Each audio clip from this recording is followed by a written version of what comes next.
Hello दोस्तों, कैसे हो? आपका स्वागत है त्रिपाण स्टडी सेंटर में। आज जो हम करने जा रहे हैं class 11th history, the three orders. ये कक्षा 11वीं की इतिहास है, जिसमें आज हम करेंगे 3 वर्ग और यहाँ पर इंपॉर्टेंट क्वेश्चन को एनालाइज करेंगे, समझेंगे, जानेंगे। ठीक है, जो एग्ज़ाम व्यू से काफ़ी महत्वपूर्ण रहेगा। हम उन क्वेश्चनों को उठाएंगे जो एग्ज़ाम के लिए महत्वपूर्ण रहता है और एग्जामिनर उन क्वेश्चनों को जो है काफ़ी महत्व देता है। अगर आप इसको लिख लेते हो, समझ लेते हो, तो एग्ज़ाम में अच्छे से अच्छे कर सकोगे। तो यहाँ पर हमारा क्वेश्चन का जो लड़ी होगा वो स्टार्ट होगा। और स्टार्ट होने से पहले एक बात जो मैं हमेशा कहता हूँ, जिसको आपको सोचना भी चाहिए, विचार भी करना चाहिए और इवन अमल भी करना चाहिए, वो ये है कि जब भी वीडियो देखिए पूरा देखिए, क्योंकि अधूरा जानकारी सदैव खतरनाक होता है। साथ में एक इंपॉर्टेंट बात ये भी रहता है, अगर आप पहली बार वीडियो देख रहे हो तो लाइक शेयर सब्सक्राइब करना मत भूलना, क्योंकि दोस्तों लाइक कीजिएगा तो बनाने वाले का मनोबल बढ़ता है, सब्सक्राइब कीजिएगा तो इससे ये होता है कि जब भी मैं कोई वीडियो डालूंगा उसका नोटिफिकेशन आपको समय रहते मिल जाएगा। और देखिए शेयर का मतलब ये होता है कि आपके थ्रू ना जाने किन बच्चों को हेल्प मिल जाए, ये आप भी नहीं जानोगे, इसलिए जो है आप शेयर जरूर करो। ठीक है, व्हाट्सएप स्टेटस पे भी लगाओ। दोस्तों एनएसएस सेंटर जो कई मानने में बहुत से बच्चों के लिए हेल्पफुल है, चाहे वो 8th क्लास हो, 9th 10th 11th 12th हो, चाहे वो एनआईएस बोर्ड के बच्चे हों, ठीक है, चाहे बीए एमए के बच्चे हो, सभी क्लासों के लिए कुछ ना कुछ जो है त्रिपाण एनएसएस सेंटर में उपलब्ध है। तो इसलिए आपके लिए ज़रूरी है कि आप सब्सक्राइब करके इसको चैनल को जो है सेव कर लो, नहीं तो बाद में अगर रिसर्च करोगे तो शायद आपको ये चैनल प्राप्त ना हो। तो इसलिए सोचना नहीं, विचार नहीं करना है, सब्सक्राइब करके जो है अपने पास सेव करना है। दोस्तों ये तो बात था आपके लिए, लेकिन आप देखते हैं हमारा आज टॉपिक क्या है। Today we discuss one most important chapter here, the three order. The three order class 11th history chapter here. Know that next question arrive here is important. How did the technological change affect the agriculture during to 11th century? You know that's an important question here. The technology changed the affect the agriculture during to 11th centuries. Technology is the most important for the growth for the agriculture here. You know that the new use here pesticide, hybrid seeds, this is important for effective to agriculture. But 11th century is not provide there is a hybrid seeds another. So how did the technology change the effect to the agriculture during the 11th century? That's an important question here. You know that technology change is affect agriculture for the many way here. The wooden plugs were replaced with a heavy iron trapped plug. That's important. There's a replacing here iron trapped plug because it's a very heavy. It's not a plug is easily here. It's a very heavy, but wooden plug is very lightweight and they use very easy. So they replace with the heavy iron trips plugs. The first of all here changes in the 11th century here. The method of the harnessing is animal to be plugged improve, which they enable animal to exert greater power. The horses were now to better shod with the iron horseshoes. It is prevented to food. Food is a decline. Note that the iron horseshoes that's important. Is a prevented to food decays. You know that's important. And then increasing use to the wind and water energy for the agriculture enhance the agriculture production. The increasing use to the winds and water energy for agriculture enhanced agriculture production here. That's important. The most is an inverted change was the switch from the 2-field to a 3-field system.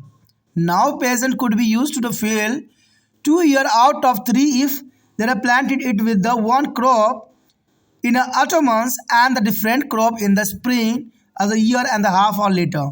This is the most important technology tech here. Now the farmer could be plant one with the beets or while there is a second spring to rise of peas, beans and the lentils and the other. You know that's important for intelligent farming here. There is a wheat and there is a farmer has a growing, but second time here a growing of peas and beans and lentil line. That's important. There is a maintenance of fertilizing here. That's important and intelligent farming in this time. This is a part was a left of follow. That's important. The part was left is follow here. As a result, there was a immediately increase the amount of food produced from each unit of land. That's an important point here because there is a best technology used in this time. Food production almost doubled. The food production almost doubled on this period of time, and there was a better opportunity for a cultivator. They could now produce a more food for a less land. More food for a less land. The average size of peasant from shrunk from about there 100 acres to be 10, 20 to 30 acres. As a result of holding a small land could be more efficiently and cultivated here. It's also reduced amount of labor. The new technology changed the cost of lot of money. That's important. The new technology changed the cost a lot of money here. यहाँ पर जो हम chapter कर रहे हैं 3 वर्ग class 11 history, that's important chapter here. लेकिन हमारा अगला क्वेश्चन जो आया है काफ़ी महत्वपूर्ण है कि 11वीं शताब्दी के दौरान तकनीकी परिवर्तन ने कृषि को किस प्रकार प्रभावित किया। ये काफ़ी महत्वपूर्ण क्वेश्चन रहेगा कि 11वीं शताब्दी के दौरान तकनीकी परिवर्तन ने कृषि को किस प्रकार प्रभावित किया। देखिए, कृषि को प्रभावित करता है टेक्नोलॉजी। कहते हैं कृषि में जितने हम टेक्नोलॉजी की यूज़ करेंगे उत्पादन भी उतना ही बढ़ेगा। पहले के समय जो होता था टेक्नोलॉजी कमी थी तो कृषि करना संभव नहीं था, बहुत ही दुष्कर्म कार्य था। लेकिन टेक्नोलॉजी आई तो कार्य करना खेतों में आसान हो गया। लेकिन अगर तकनीक के परिवर्तन से कृषि के उत्पादन को प्रभावित करना स्वाभाविक ही रहता है। तकनीकी परिवर्तन ने कृषि को कई प्रकार से प्रभावित किया, इसमें कोई दो राय नहीं है। कहते हैं देखा जाए तो पहला पॉइंट यही बताता है कि हल्की हलों के स्थान पर अब भारी लोहे की नोक वाले हल्के का प्रयोग किया गया। ये काफ़ी महत्वपूर्ण बात रहता है कि हल्की लोहे के स्थान पर भारी लोहे की नोक वाले हलों का प्रयोग किया गया, जो काफ़ी महत्वपूर्ण रहता है। पशुओं को हल में जोतने की पद्धति में सुधार हुआ, जिससे पशुओं को अधिक शक्ति लगाने में सहायता मिलती थी। अब घोड़े के लोहे की नाल पहनना बेहतर था, इसे पैरों की सरण को रोका गया। देखा जाए तो ये काफ़ी महत्वपूर्ण बात है कि पहले हल जो होता था लकड़ियों का होता था, जो बहुत हल्का होता था, इसे कृषि करना संभव नहीं थी। लेकिन जैसे ही भारी लोहे का जो नोक आ गई तो लोहे से क्या हुआ, हल जोतना बहुत आसान था और खेतों की जुताई करना काफ़ी महत्वपूर्ण था, क्योंकि जो लकड़ी की हल होते थे वो उतनी अच्छी जुताई नहीं कर सकते थे जो कि यहाँ पर लोह के जो है नोक कर सकती थी। तो ये काफ़ी महत्वपूर्ण बात आता है। इवन देखा जाए तो पशुओं के हल में जोतने की पद्धति में भी सुधार किया गया। अब घोड़े के लोहे की नाल पहनाने बेहतर थी, क्योंकि उनके खेतों में चलने से पैर जो होते थे सड़ जाते थे, और लोहे के जो है नाल लगाने से उनके पैरों के सड़न को भी रोका गया। तो इससे काफ़ी उनको जो है फायदा हुई।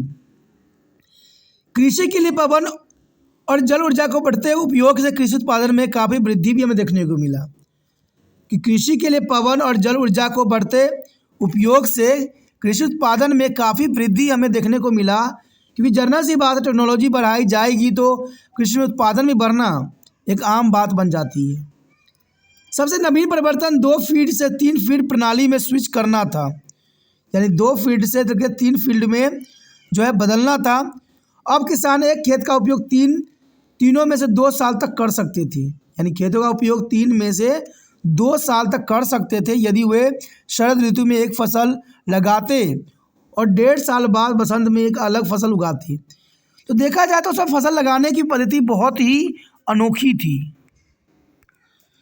देखा जाए तो अब किसान एक को गेहूं या राई के साथ लगा सकते थे, यानी यहाँ पर जो किसान थे मिश्रित खेती की तरफ अग्रसर हुए कि गेहूं या राई के साथ लगा सकते थे, गेहूं को राई के साथ, यानी सरसों का खेत भी लगा सकते थे। तो यहाँ पर जो है देखने को मिला हमें मिक्स क्रॉप देखने को मिला, यानी मिश्र कृषि देखने को मिला। दूसरे को बसंत ऋतु में मटर, सेम और मसूर की फसल के लिए दूसरे को बसंत ऋतु में लगा सकते थे। यानी देखा जाए तो यहाँ पर इन्होंने वैज्ञानिक रूल रेगुलेशन का अपनाया। आपको पता होना चाहिए कि जो दलीदार पौधे होते हैं, जो दाल उल होते हैं, उसमें जो है राइजोबियस नामक बैक्टीरिया पाया जाता है, जो पौधों के लिए जो है नाइट्रोजन मुक्त कराता है, ये नाइट्रोजन देता है, क्योंकि इसके जड़ों में जो होता है, पौधों के जड़ों में नाइट्रोजन नाम जो राइजोबियस नामक बैक्टीरिया पाई जाती है, जो कि जो नाइट्रोजनीकरण में कन्वर्ट करती है। और यहाँ पर वैज्ञानिक रूप हमें देखने को मिला कि किसान जो थे नाइट्रोजन के लिए जो है दलीदार फसलों का भी यूज़ करते थे, इसमें मटर, सेम, मसूर होते थे। और जब गेहूं लगाते थे, गेहूं जो है सारे खेतों के न्यूट्रिशन चूस जाती थी, लेकिन उसके पश्चात मटर, दलीदार पौधे लगाने से दोबारा जो है खेतों में उर्वरकता आ जाती थी, जिसके कारण खेत की फर्टिलिटी बनी रहती थी। तो यहाँ पर देखा जाए 11वीं शताब्दी में किसानों ने बहुत दूरदर्शिता की बात की और बहुत ही महत्वपूर्ण पद्धतियों का जो है अनुसरण किया। यहाँ पर देखा जाए तो कुछ भाग पड़ती भी रह गए, ये भी काफ़ी महत्वपूर्ण है। कहते हैं इसका परिणाम स्वरूप भूमि के प्रत्येक इकाई को उत्पादित भोजन की मात्रा में तत्कालिक वृद्धि हुई। खाद्य उत्पादन लगभग 2 गुना हो गया। कृषकों के लिए बेहतर अवसर थे, वे अब कम भूमि पर अधिक भोजन पैदा कर सकते थे, और यही तो किसान चाहते थे। किसानों खेत का औसतन आकार लगभग 100 एकड़ से घटकर 20 या 30 एकड़ रह गया। कहते जोत के परिणाम स्वरूप छोटी भूमि पर अधिक कुशलता से खेती की जा सकती थी और इससे श्रम की मात्रा भी कम हो गई। नई तकनीकी परिवर्तन में बहुत अधिक पैसा खर्च होता था। कहते हैं नई तकनीकी परिवर्तन में पैसा खर्च होता था, लेकिन इससे उत्पादन क्षमता भी बढ़ता था। तो ये काफ़ी महत्वपूर्ण बात यहाँ रहता है। देखा जाए तो जो 11वीं शताब्दी में कृषि पद्धति थी, न्यू टेक्नोलॉजी के कारण सब कुछ बदल के रख दिया, और काफ़ी जो है लोगों ने भी, किसानों ने भी न्यू पद्धति का जो है भरपूर यहाँ उपयोग किया। तो इसी के साथ हमारा एक क्वेश्चन ख़त्म हो जाता है, जो कि काफ़ी महत्वपूर्ण था। अगर आपको समझ में आया, अच्छा लगा, अगर आप दिल से त्रिपाण सर की मदद करने की विश्वास रखते हो, तो जितना हो सके इस वीडियो को शेयर करने की भावना आप में बरकरार रहना चाहिए, क्योंकि आपको पता ही है कि शेयर है तभी दूसरे बच्चों का केयर है। अगर शेयर नहीं कीजिएगा तो दूसरे बच्चों का केयर नहीं हो पाएगा। और कहते हैं एक से दुनिया नहीं चलती है, इसे सोचिए नहीं, विचारने की जितना हो सके शेयर की भावना आपके मन में होना चाहिए। पहली बार मेरे चैनल पे आए हो, पहली बार वीडियो देख रहे हो, समझ में आ रहा है, अच्छा लग रहा है, अगर आप और भी वीडियो देखना चाहते हो, क्योंकि आपको पता ही होगा कि त्रिपाण स्टडी सेंटर कहते हैं 8 से लेकर MA तक के बच्चों के लिए काफ़ी महत्वपूर्ण है चैनल। यहाँ पर सभी वीडियो आपको आसानी से उपलब्ध हो जाता है। तो सोचिए नहीं, विचार न कीजिए, अभी त्रिपाण को सब्सक्राइब करके अपने मोबाइल में सेव कीजिए।